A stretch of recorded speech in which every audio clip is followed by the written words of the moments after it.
Afin de se mettre d'accord sur les positions et d'élaborer un document unique, l'Assemblée nationale angolaise a suspendu mercredi 4 juin 2024 la discussion spéciale du projet de loi sur l'institutionnalisation des élections locales. Les chefs du groupe parlementaire du MPLA et de l'UNITA ont décidé de créer un comité de négociation interparties pour approcher leurs positions afin d'élaborer un document unique qui sera débattu dans les commissions spécialisées de l'Assemblée nationale.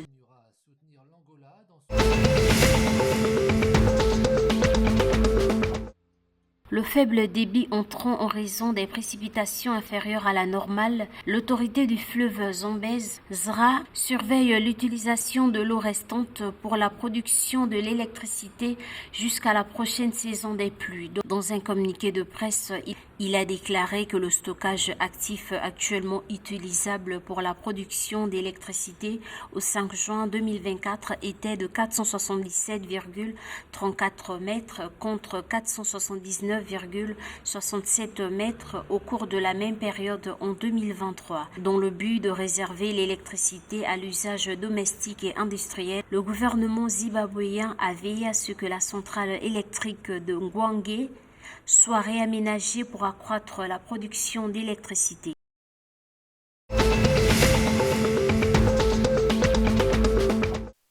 L'inflation globale de l'Eswatini est restée inchangée à 4,1% en avril 2024, a déclaré le 3 juin le gouverneur de la Banque centrale, Phil Nissi. L'institution bancaire a annoncé qu'elle va continuer à surveiller les développements internationaux, régionaux et nationaux qui influencent les mouvements de l'inflation nationale et agira de manière appropriée conformément à sa mission visant à favoriser une stabilité financière propice au développement économique de l'Eswatini. À fin avril 2024, la dette publique totale est tombée à 33,4 milliards d'euros contre 34,4 milliards d'euros enregistrés en mars 2024. Le niveau actuel de la dette publique équivaut à 36% du PIB.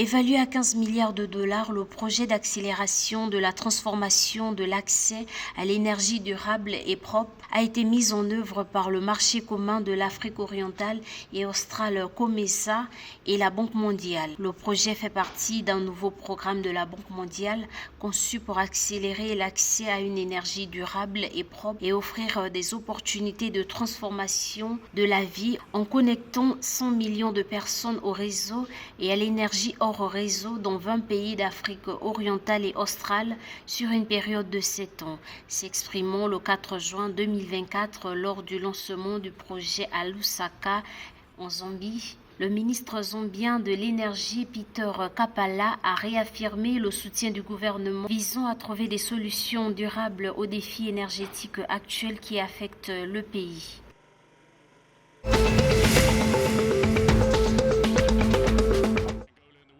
Pour les 3e et 4e journées, la Namibie cherche à maintenir le cap de 100% lors des éliminatoires de la Coupe du Monde de football 2026. Après leur exploit en se qualifiant pour les 8e de finale de la Coupe d'Afrique des Nations en janvier 2024, la Namibie compte maintenir le cap. Bien qu'ils aient perdu contre la Guinée équatoriale lors de leur premier match, les Braves Warriors ont finalement remporté sur le tapis vert après suite d'un constat par la FIFA de l'usage d'un joueur équato-guinéen lors de ses 2 premiers matchs. La Namibie a également battu le Sao Tomé et Principe 0-2 à l'extérieur en novembre 2023.